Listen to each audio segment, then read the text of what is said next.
right, welcome back to the Random Ponderings podcast. This is episode 2, and we're introducing a brand new question today. I'm here, Hunter Hines, with Emily and Dave. Emily, why don't you take us away? Yeah, so this question is funny. I don't know if you guys have heard of the comedian John Crist. He, not everyone's cup of tea, but I'll be honest, I do enjoy his comedy and his videos. But he made a funny video a couple years ago, I think, is when I asked you this question, about Lazarus being dead for 4 days and enjoying his life in heaven and then being yanked back down to earth. And it was very comical. And then I thought, wait a second, I have never thought about that. Did Lazarus go to heaven? So this is how this came about. And of course, I asked Pastor Dave, so he came and sat on the yellow couch and we talked about it. So we're going to talk about it here. Yes, we did. I think it's interesting to as we look at the passage of Scripture in John. It's John 11, I think. Yeah. It's interesting to think. I always try to put things in perspective somewhat. Who he's talking to, and when also. So he's basically John's gospel is talking to Jews, and the time that it was written was anywhere between 60 and 100 AD. So they're trying to do is they're trying to explain in the best way that they can do what happened to Lazarus.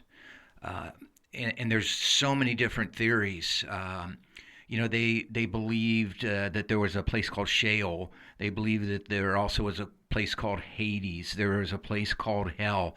And there was a place called paradise, which is heaven.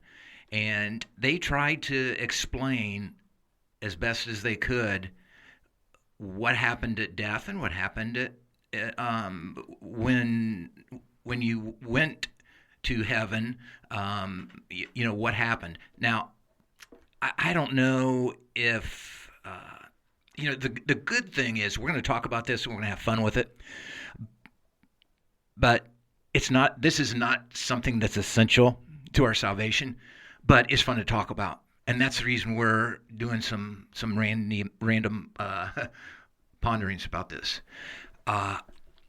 So I think they knew that there was a real heaven and a real hell, and the Israelite people were trying to explain as best they could what happened to a person when they died. Okay, yeah. I just want to lay out a couple things here. Firstly, we're not discussing what happens after death today. I think things change with the crucifixion of Christ and the work that he did on the cross. So this is not some sort of analysis about what's going to happen today if someone dies. We're looking at a specific instance that was already an exception to the general rule because this guy, Lazarus, came back from the dead. So this isn't about what's going to happen today. This is we're just pondering what happened to Lazarus in particular and looking that through the lens of the modern man and the ancient man. Secondly, which you've mentioned this in the previous episode, there's a lot of speculation here, and we don't have all the answers. And I know I speak for myself, at least, when I say, if you'd asked me this question a year ago, I would have given you one answer. If you ask me now, I have a completely different answer. And a year from today, my answer could be completely different. I don't know. So it's always changing, always speculating in different ways and stuff. So I think it's just important to remember that we're just pondering here, and that's what I enjoy. Well, unfortunately, I've had my answer for about 30 years. Oh, great. Had a little bit of time to think about it, guys. Like your lifetime. Yeah, more than. So, yeah, I think the first thing people are going to think is there's only two options, right? Lazarus, he could have gone to heaven or he could have gone to hell, and those are the only two places you can go, right? But if you look at it through the lens of the Jewish person, it wasn't quite that simple. And before we dive too heavy into it, I'm just going to introduce a couple terms that you already ran through a little bit. Okay. All kinds of things that we simplify into heaven and hell. They had, heaven, they had hell, but they had Sheol, Hades, Gehenna, Abraham's bosom, lots of terms. The belly of the earth, the realm of the dead. Some of them are synonymous with each other, and some of them mean completely different things.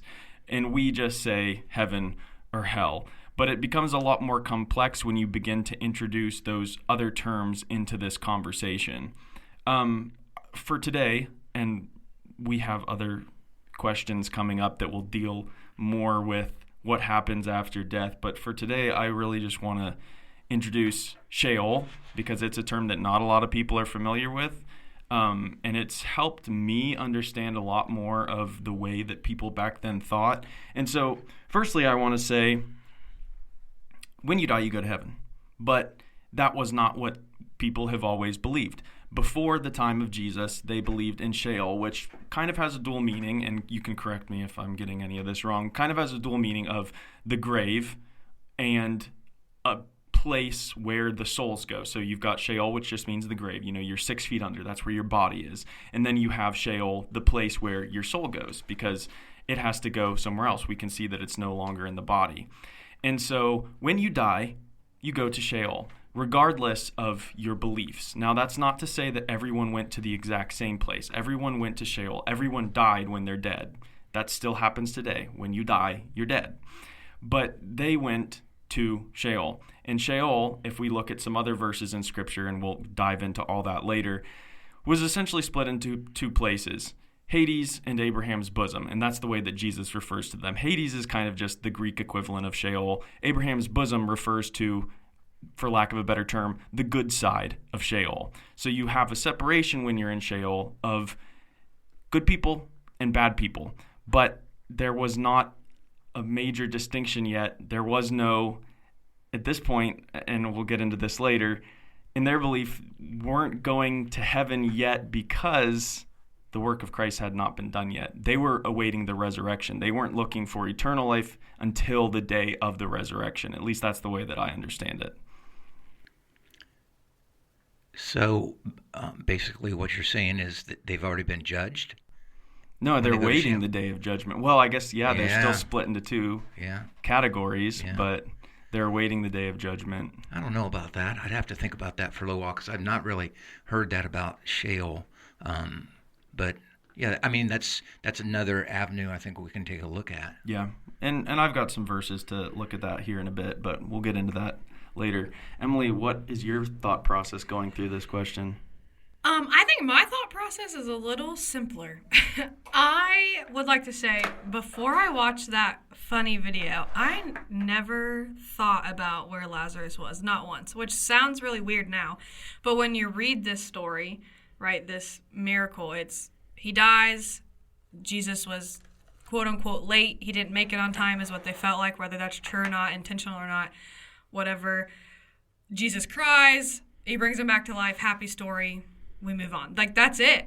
There's no accounts of Lazarus. We don't even get to hear his side, nothing. And we just get to focus on the miracle. So for me, that's all I've cared about. That's all I taught. And then I watched this video. I'm like, but wait, did he go to heaven?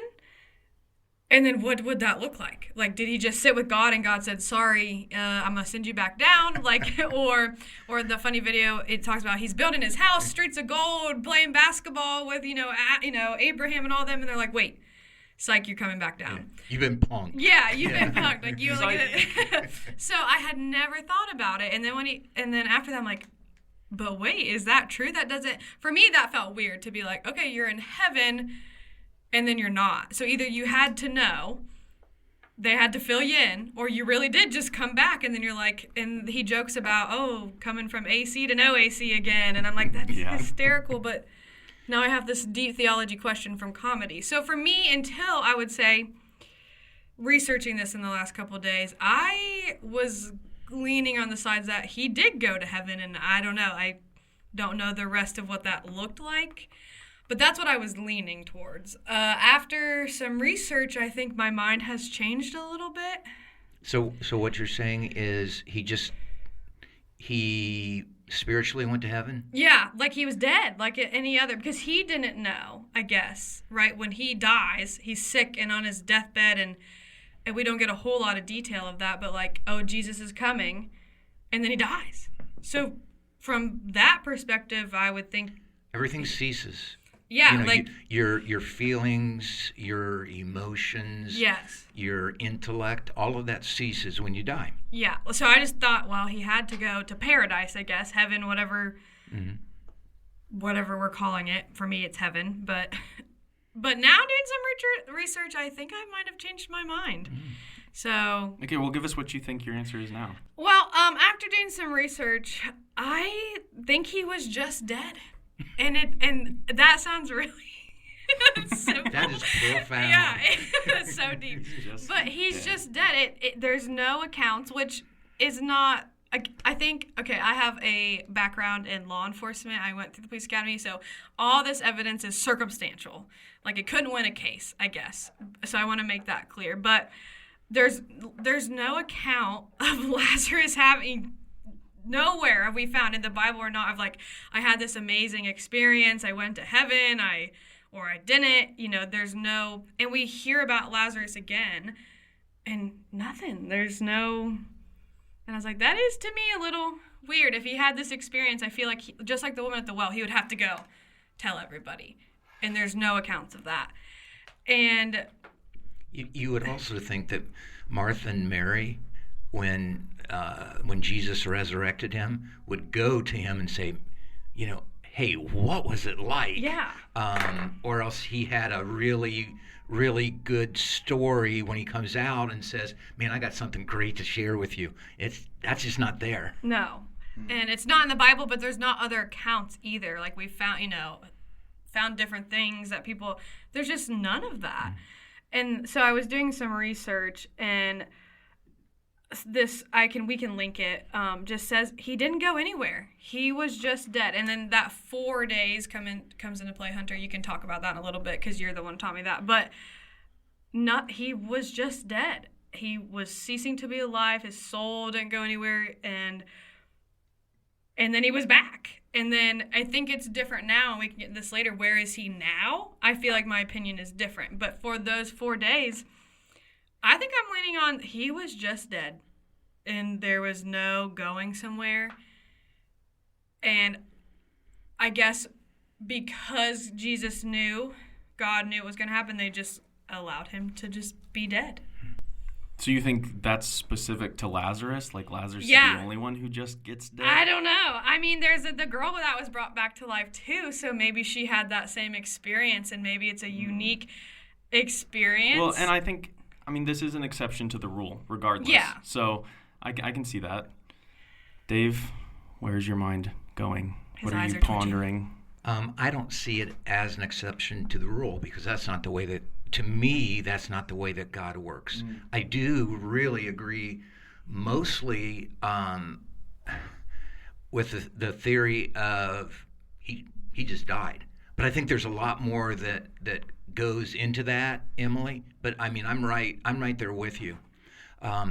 We have to remember that he truly was dead. Okay, because Jesus told his disciples, he said, that he's merely sleeping, and then they get this idea of him not really being dead, and then he goes to them. They're like, well, if he's sick, won't we want to help him if he gets some sleep? Like, let him rest. And he's like, no, you don't understand. And then he came back and he said, he's dead. Right. He's dead is what I tell Like, the let me kids. clarify. Like he's smelled. dead. Yeah, exactly. So there's, when you think about scholarly type of things, there's there's two schools of thought about death and dying. The first one is the righteous go to paradise. The people that are in a right relationship with Jesus Christ, they go to heaven.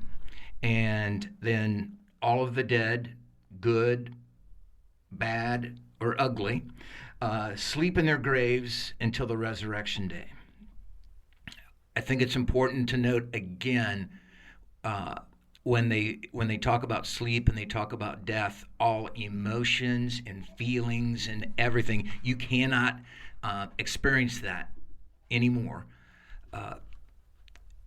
So, which is probably a lot of the reason why when Lazarus came back to life, that there wasn't a whole lot of talk about what happened to you. Although if I was Martha or Mary, I probably would ask that question. Yeah, I'd have been all over that. Yeah. And how interesting to be like Lazarus, like actually nothing. Yeah. It's like, what do you mean? I feel like I've been gone 5 minutes. Yeah, exactly. And Like see, I took a nap. that's a part of my theory. Okay. I believe. So do you subscribe to, quote, soul sleep? I subscribe to this. Try to latch onto this. I'm going biblical in the thought of spirit goes to heaven, body back to the earth, right? Mm-hmm. I mean, that's Yeah. what are we, Dust. what are we made of? We're made Dust. of dust and the breath of God, the Spirit of God. Yeah, the Ruah, exactly. So I'm thinking it's like this. And I might completely be off base with this. I don't know. But I've thought about this for a long time. This comes from my medical background. Okay? So when we die, everything ceases. And our spirit goes to God, and our bodies go back to the earth. Because it does say that we will meet Jesus in the air, and the spirits will come down from heaven. The people that are still living will rise to meet Jesus in the sky. So our spirits and our bodies are going to be joined again. Yeah. Right? And my question was, what happens if I've been dead for 100 years and I've got no body for my spirit to go back into? Or if your body's really old. Yeah. Like, Well, I So think I mean, how do you think you can kind of fit that all together if that would be true? I think that's a good question, but we might have to save that for its own episode. yeah, I'm thinking I've got a that. quick answer to it. Oh, okay. Let's hear it. The quick answer is, doesn't the Bible say we'll have new bodies? Yes. So, But Lazarus didn't. Well, he wasn't. See, that's something we're gonna have to get into a bit, because he wasn't in his resurrected state. He was No. back from the dead, but he wasn't in his resurrected state, not in the way that Jesus was, because Jesus is the first of the resurrected, in which we'll all be. We'll all have those qualities. But I think that's a little bit of a different topic. So my theory is this: when you go in for surgery and they wheel you into the operating room and they put you under, your surgery could take 10 hours. But for you, once they put you under, you got no thought of anything. Yeah. And then when you wake up, what's the first thing people say? Oh, is it over already? So they've for a span of however long it took, I mean, they were kind of completely oblivious to everything. So I'm thinking, and I'm talking way too long, I apologize, but my thinking is it's all instantaneous, because time doesn't matter to God. When I was doing research, I did see a lot in our time frame, but for Lazarus, and he didn't do anything because time wasn't a thing. Right. Yeah. So I think that coincides with the thought of, our bodies are wearing away, but our spirit goes immediately to God, but it really doesn't go immediately to God. But in God's timing, it does. Yeah. So what I think is, it's kind of like they used to talk about suspended animation. You're just kind of there, but there's no time to quantify it. Right. Yeah. So that's kind of my thought on. Yeah. No, on I that. think So that's good. it's similar to mine. Yeah. I mean, Yeah, no, I think you two are on the the same same wavelength there. Very much but so. I would like to go back to what you said in that answer 2 years ago, I think you told me you thought he went to heaven. Oh, 30 years debunked. No, he did. He did go to crap. heaven. There's no question. The first So time you he think died? he spent 3 days in heaven? No. What? Wait, that... Okay, explain. Time has been suspended. When he died, time was suspended. Okay. And from the time that he died to the time that he was spiritually with God is a nanosecond. So it's a But those Snap first... of the So finger. Not- Lazarus was with God in the 3 days he was dead, earthly time. Is that what you're saying? that's a good question. That's the question. So Yeah. that's the question, because I'm gonna... What I He found... has to be. If he's not, I mean, he's not going to be the exception because that is not in God's character, I think. I agree. It's just not. So it's got to follow the same way, everybody else has died, separated their body and their spirit, because if not, the people that died before him are going to go, hey, how come he Right. gets a pass? Right, yeah. So you're saying he goes to heaven, whatever that looks like, he goes with God, and then comes back, though, and then does it again. Yeah, I mean, I think that's pretty Is obvious. that... Yeah? I would have to think Okay. that. No, I'm not counting. I just was clear. Okay, so I have a couple verses to both your points. And I think this is also what I have believed for a long time, what you guys have just said. I think the biggest verse that supports that is Ecclesiastes 12:7, which says, "And dust returns to the ground it came from, and the spirit returns to God who gave it," that's going to come up later because that is kind of goes against what I'm about to propose.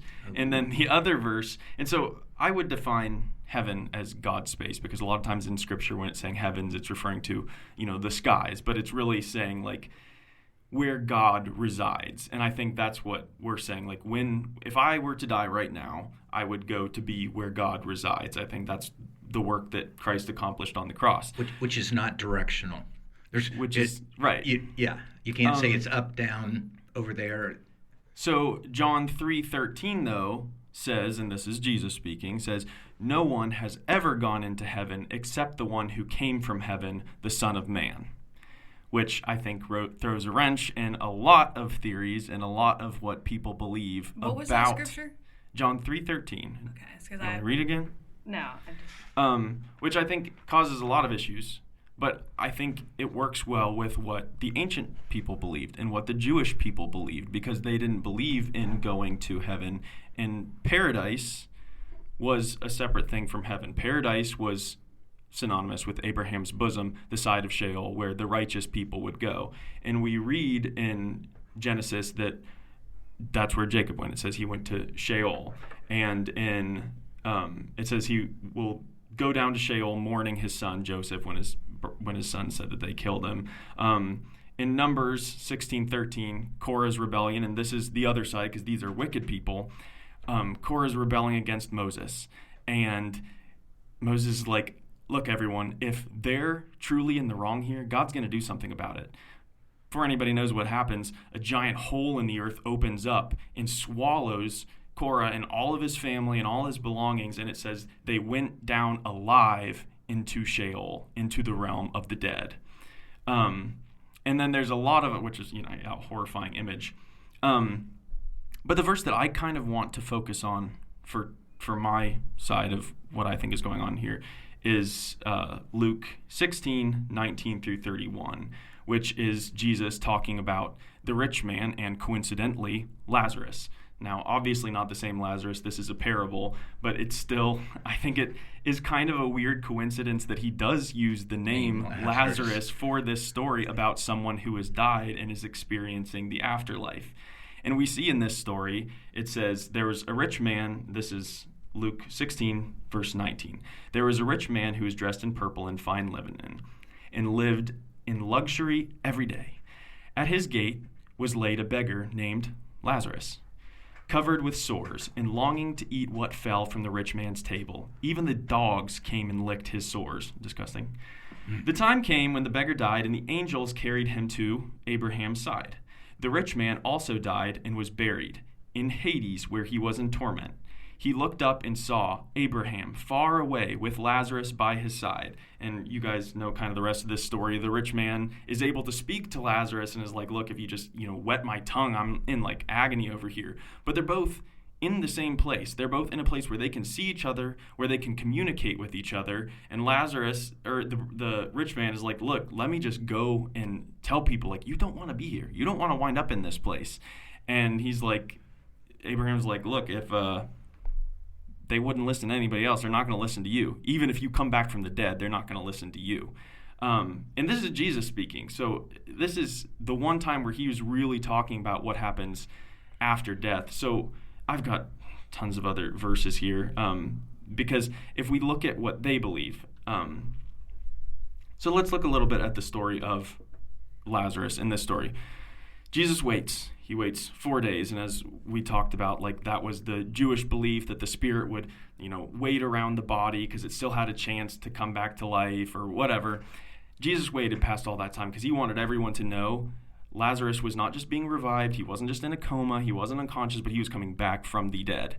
And so as soon as they get there, Mary and Martha come running to Jesus, and they're like, where were you? You could have saved him. He would not be dead if you had been here. And he says, no, your brother will live. And she says, yes, I know that he will come back to life on the day of the resurrection. And he says, no, you don't understand. I am the resurrection. And I think from my reading of Scripture, it seems that that belief was probably accurate. When you died, you were dead. Now, your soul and your body were still separated. I think that's part of death. And you went to Sheol. But when Jesus came, he changed all that, and we're going to have a whole episode talking about where Jesus went during his 3 days of death. But his work on the cross, by the blood of Christ, we don't have to die. We don't have to experience Sheol. We do not have to go to that place. But instead, we get to go to heaven, to God's space, to be with him. And I think that's the whole message of the gospel. So I think, in my theory, when Lazarus died the first time, part 1, he did go to Sheol. He would have been in the grave, like you guys are saying, but his spirit would have been in a place that he would have remembered. Coming back, living his life, dying post-Jesus, he would have gotten to experience the new, quote, death that wasn't really a death at all. He would experience the new life that comes from going to be in the Father's space in heaven with God. Thoughts? I'll go ahead and go. Yeah, go. Oh, no, I'm scared. First of all, in John, was it chapter 3, you talked about Jesus. Well, that's a true statement, right? That is an absolutely true statement. I believe that, and it is well prior to the raising of Lazarus, if I'm not mistaken. So that doesn't negate Lazarus going and being in paradise, I don't think. I'd have to take a closer look at that, but I'm pretty sure that part of John is pretty chronological. So I would have to go back and absolutely check that out because that is a true statement that Jesus would make, and it was not negated in any way by. Up until that time, there had not been anybody but him. Well, then you have the question of Enoch and Elijah, because we're told in Scripture... Another episode. Yeah, another episode entirely. What did you say earlier? You feel like God doesn't stray from... No exceptions. No exceptions. That one feels like an exception. Well, Enoch was an exception. Elijah was an exception. You don't see people taken off into heaven every day. Let's talk about that later. Yeah, Does God make exceptions? I need to study on that. Yeah, I need to check we're getting all kinds of episodes from this one. So, I agree with you to a certain extent because I really believe that souls go to heaven at some time or another, and when they return to the earth, the earth could be Hades, Sheol, whatever it is, but really the part I agree with is that you when you there's a real Hades and there's a real heaven, so and that's very biblical. So the earth, when we talk about going back to the dust, it could very well be in Hades or Sheol or however you want to look at that. In the Hebrew, if you look up Sheol in the Hebrew, it means place of shadows, which I think is really, really a good illustration of what happens when you go to Sheol or whatever you want to call it, because it says it's a place that's devoid of God. What's the worst feeling on this earth that we have?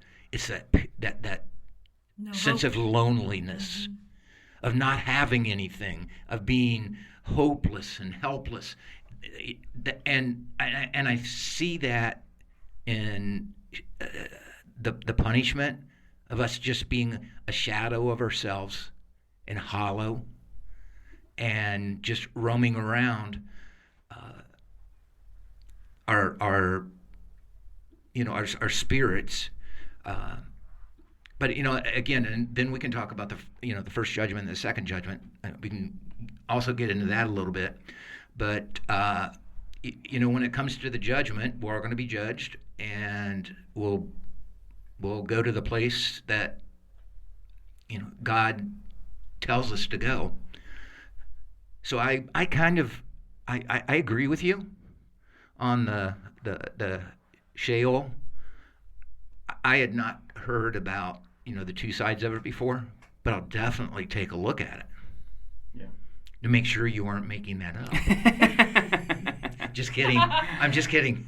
Yeah, well, and I think that's, like I was saying, like, this is all subject to change in my own head. Like, whatever the truth is, it's not going to change. But my thoughts on it will definitely be constantly in fluctuation. And mine are already, like, jumbled. Like, I feel this one, yes, this one, yes. But I think, I don't know what we're on in time, but I think it goes back to what we said at the beginning is where he went versus who he's with does not matter.